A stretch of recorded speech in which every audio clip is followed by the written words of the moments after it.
Jasmine Tota, and I'm going to talk about the homeless. So I have Happy the Homeless, a journey through the eyes of the homeless. So it's cold outside.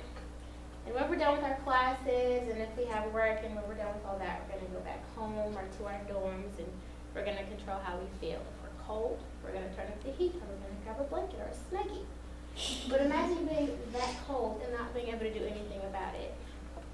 Those that are homeless go through so many horrible things. Those that were once our friends and our doctors and our teachers and our soldiers are now fighting for basic survival needs that we so often take for granted.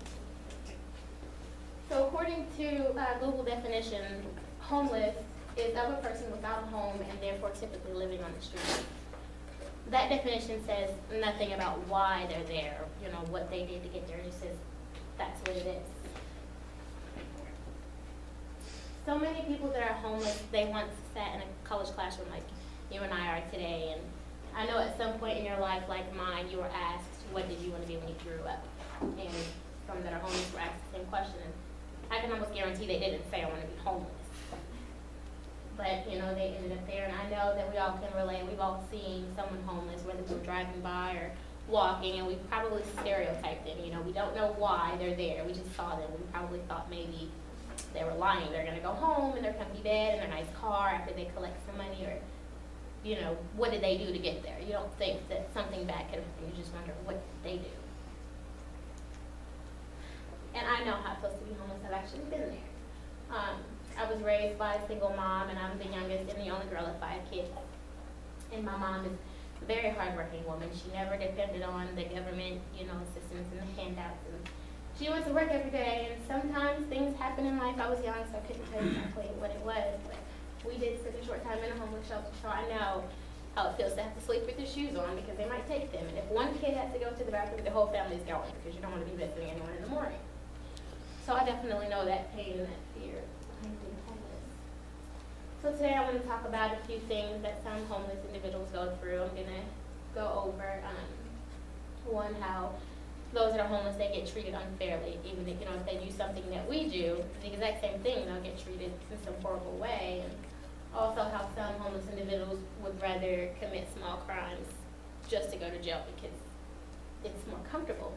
And it's sad. And also how we can sometimes stereotype and we think, you know, because they're homeless, they don't have good character, or they're bad people, or they're drug addicts, or whatever we think. So that's what we're going to go through first. I'm going to go over the homeless man that was actually arrested for charging his cellular device at a public park, according to HeraldTribune.com.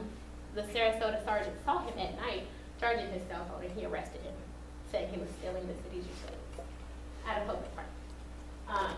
Of course, he couldn't make bail, so he spent the night in jail. He didn't mind. The judge actually threw out the case because there was no reason for him to be arrested. And the Sarasota sergeant, as well as the city manager, refused to respond and return any phone calls because they knew they were wrong. And horrible, like I said, you know, being 2013, almost everyone has some type of electronic device, and being at a public park for a family event or just to hang out, you're going to use the utilities of the city, and you're not going to get arrested like that man did. He was stereotyped by that Sarasota sergeant.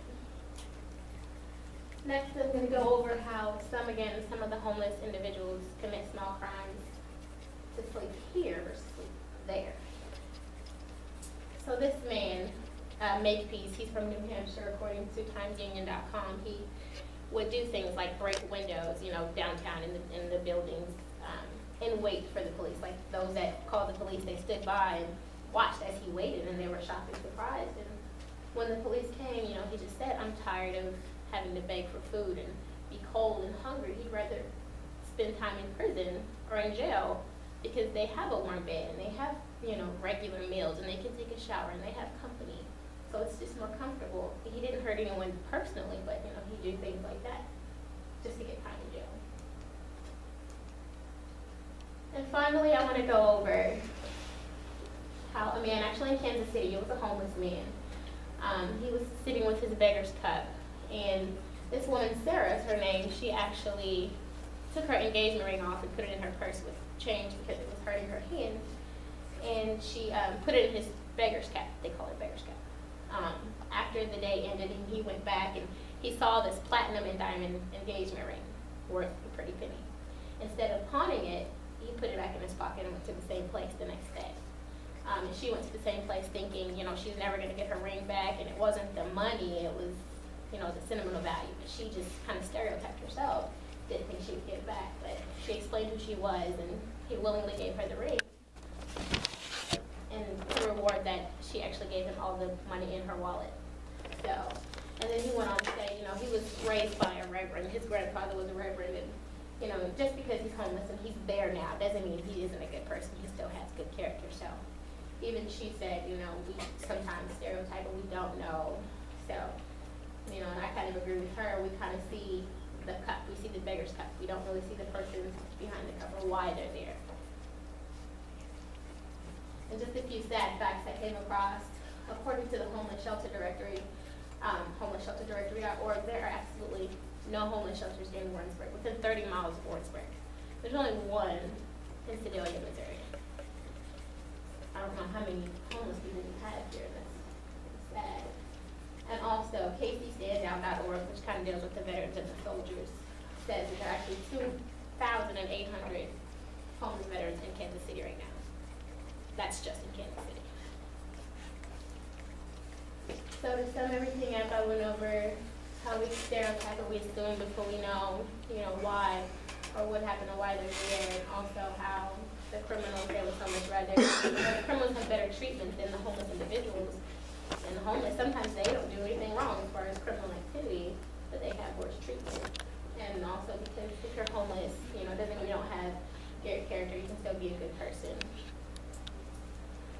So the next time you're out and you see someone homeless, whether you stop or not, you know, just wave. You don't have to give them anything, you know, if you don't want to. Just smile at them. Like, sometimes a smile can change a person's life.